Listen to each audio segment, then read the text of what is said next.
welcome to Know Your Mobile. I'm Basil and we are here at HTC. There are some guys doing gymnastics in front of me, but we're here for the HTC One, so ignore the bumping in the background. I'm going to talk you through the phone and compare it with the iPhone 5. The HTC One is the latest flagship from Taiwanese manufacturer. It packs a 4.7-inch Full HD display, giving it a whopping PPI, that's pixels per inch, of 468. It's got stereo speakers up top and bottom, along with a wide-angle front-facing camera, which also packs HDR and optical image stabilization. It's a real winner from the offset. But how does it stack up against everyone's favorite phone of the moment, or at least everyone who doesn't love Android, the Apple iPhone 5? Well, the iPhone 5 has a 4-inch screen, so it's initially smaller, and altogether it's a smaller form factor. They carry a similar design with bezeled edges, though the HTC One S looks distinctly like a BlackBerry Z10, especially in black. Just a way better BlackBerry Z10. BlackBerry Z10, as we know, is plastic finished, it was quite bulky, and it didn't have a lot of design nuance. It looked like a chunky iPhone. But the HTC One has this curvaceous backing, which is absolutely beautiful, tapering off to a roughly 4mm edge. The One also packs a micro SIM slot on the left-hand side, while to the right-hand side is a volume rocker. Up top, power button, infrared port underneath, and 3.5mm headphone jack.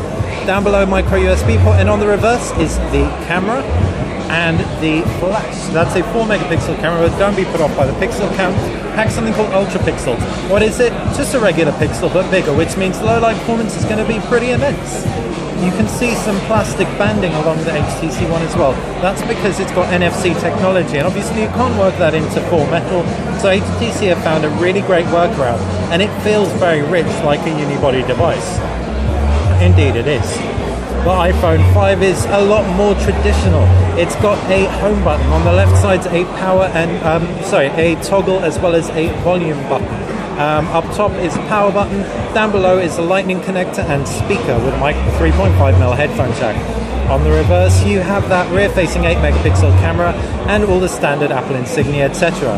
As far as user interfaces go, you've got Android versus iOS. It is the age-old battle. This isn't the latest version of Android on the HTC One. It's Android 4.1. Still Jelly Bean, so you still get Google Now, but it isn't going to have a lot of the advanced functionality of Android 4.1, like the widgets in the notifications bar. Although that update was really mainly for tablets. iOS, simple as ever. You have applications and you have folders and you've got a search bar, and that's about it. What really sets the HTC One apart from standard Android phones, though, is the fact you've got this blink feed. Blink feed's your default home screen. If we scroll up and down, we can see it's aggregating a whole load of content. We can actually select out highlights with blink feed. These can be Twitter, Facebook, etc., but they can also include things like The Guardian, The Independent, Reuters, and whatnot. Really nice to have. On the home screen, there's also, on the blink feed screen, there's also a big clock. And when we jump into our applications, the clock doesn't disappear. It is a sticky clock. The applications draw as a 3x3 grid. However, we can change it to a 4x5 grid. Looking really good, and definitely looking a lot fresher than the iPhone. We would say that Apple needs to up their game with the next version of iOS, and indeed the next version of their hardware. It looks beautiful, the design is extremely refined and polished, but in the same breath, it is a very tried and tested formula. So now moving on to the camera, you've got that 8-megapixel rear-facing camera on the iPhone, that 4-megapixel camera on the HTC One. Why 4 megapixels? Well, it can do something called a Zoe. An HTC Zoe is taking of images and video simultaneously. That is 3.6 seconds of video, along with 20 images. They're shot at full resolution as well. This enables you to create really rich content from a single moment. These Zoes are displayed in the gallery really smartly. So if we pop into the gallery for you, find it, I think it's on the home screen, there you go.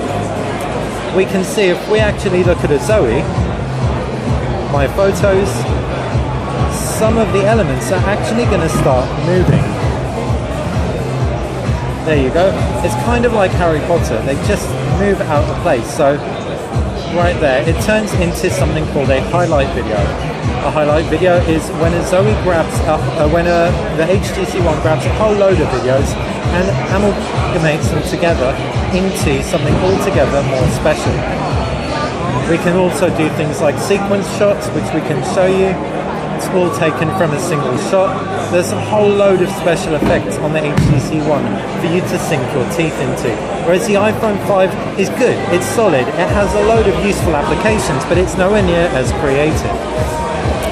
As far as processors go, dual-core processor inside the iPhone 5. It's an A6 processor, it's fantastic, and you won't notice any lag or slowdown. The HTC One packs you've got to check that out, just so you know what's going on behind us, and why we're being easily distracted. Right, back to the phone. The HTC One packs a ridiculous quad-core processor, Snapdragon S4 1.7 GHz. It's a 600 variant, so it is literally behind the 800, the most cutting-edge thing that you are going to find right now. 2 GB of RAM, 32 GB of internal storage. iPhone 16, 32 or 64 internal storage. Neither are micro SD expandable. Is there anything we've missed? Battery life, the 2300 milliamp battery in the HTC One should be sweet to power it up for a full day, hopefully, but we really can't say for sure until we get one in for review. And for any more information, that is exactly what you are going to have to wait for. Thanks for watching Know Your Mobile. I have been Basil. I've been at the HTC event with the HTC One and the iPhone 5.